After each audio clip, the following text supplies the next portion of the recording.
আমি আপনাদের সামনে হাজির হয়েছি অত্যন্ত হৃদয় বিদারক একটি সংবাদ নিয়ে। সিঙ্গাপুরে চিকিৎসাধীন জুলাই গণঅভ্যুত্থানের সম্মুখভাগের অকুতোভয় যোদ্ধা ও ইনকলাব মঞ্চের মুখপাত্র শরীফ ওসমান হাদী আর আমাদের মাঝে নেই। ইন্না লিল্লাহি ওয়া ইন্না ইলাইহি রাজিউন। কিছুক্ষণ আগে সিঙ্গাপুরের পররাষ্ট্রমন্ত্রী ভিভিয়ান বালাকৃষ্ণন আমাকে টেলিফোনে এই হৃদয় বিদারক সংবাদটি জানিয়েছেন। ফেসিবাদ ও আধিপত্যবাদ বিরোধী সংগ্রামের এই অমর সৈনিককে মহান রব্বুল আলামিন শহীদ হিসেবে কবুল করুন, এই দোয়া করি। আমরা সবাই মিলে এই দোয়া করি। শরীফ ওসমান হাদীর এই অকাল মৃত্যুতে আমি গভীর শোক ও দুঃখ প্রকাশ করছি। তার প্রয়াণ দেশের রাজনৈতিক ও গণতান্ত্রিক পরিসরে এক অপূরণীয় ক্ষতি। আমি তার রুহের মাগফিরাত কামনা করছি এবং শোক সন্তপ্ত স্ত্রী, পরিবারের সদস্যবৃন্দ, স্বজন ও সহকর্মীদের প্রতি গভীর সমবেদনা জানাচ্ছি। শহীদ ওসমান হাদীর স্ত্রী ও একমাত্র সন্তানের দায়িত্ব সরকার গ্রহণ করবে। শহীদ শরীফ ওসমান হাদীর অকাল মৃত্যুতে আগামী শনিবার একদিনের রাষ্ট্রীয় শোক ঘোষণা করছি।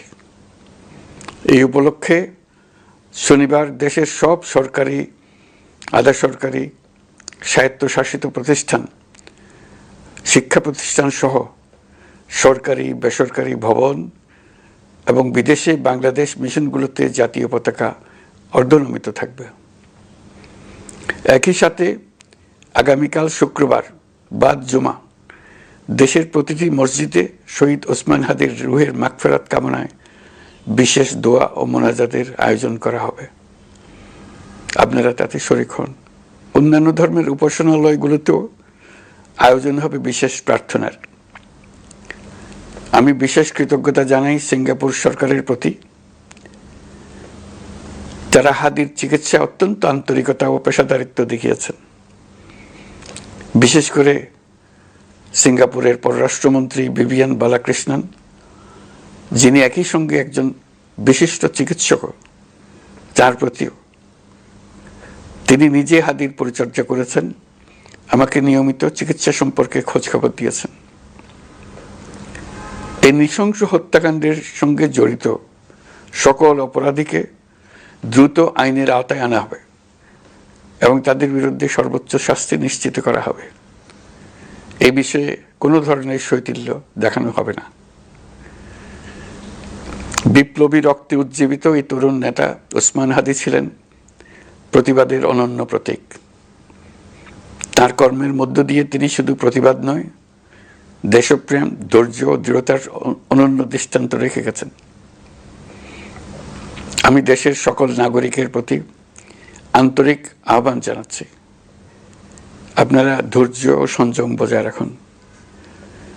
আইনশৃঙ্খলা রক্ষাকারী বাহিনী ও সংশ্লিষ্ট সংস্থাগুলোকে পেশাদারিত্বের সঙ্গে তদন্ত কার্যক্রম পরিচালনা করে সুযোগ দিন।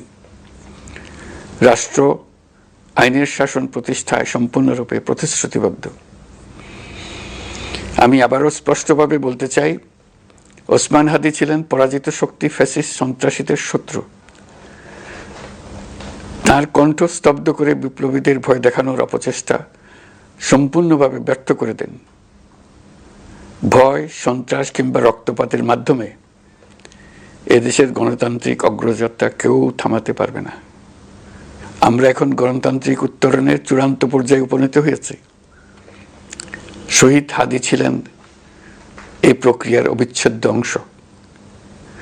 তার একান্ত ইচ্ছা ছিল আসন্ন নির্বাচনে প্রতিদ্বন্দ্বিতা করে নতুন বাংলাদেশ বিনির্মাণের পরবর্তী ধাপে সক্রিয় ভূমিকা রাখা। অত্যন্ত দুঃখের বিষয়, তার এই মহতী ইচ্ছা অপূর্ণ রয়ে গেল। তার স্বপ্ন বাস্তবায়নের দায় আজ সমগ্র জাতির কাঁধে ন্যস্ত।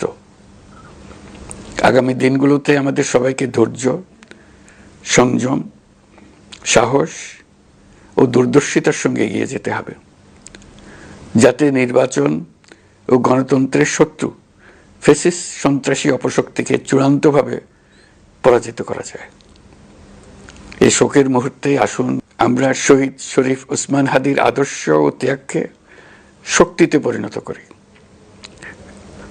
ধৈর্য ধারণ করি, অপপ্রচার ও গুজবে কান না দেই এবং যে কোনো হঠকারী সিদ্ধান্ত থেকে বিরত থাকে।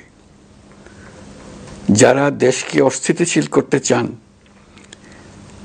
তাদের ফাঁদে পা না দিয়ে আসুন আমরা সবাই ঐক্যবদ্ধভাবে গণতন্ত্র, ন্যায় বিচার ও গণমানুষের অধিকার প্রতিষ্ঠার পথে অবিচল পদক্ষেপে এগিয়ে যাই। এটাই হবে শহীদ হাদির প্রতি আমাদের প্রকৃত শ্রদ্ধা। আল্লাহ হাফেজ।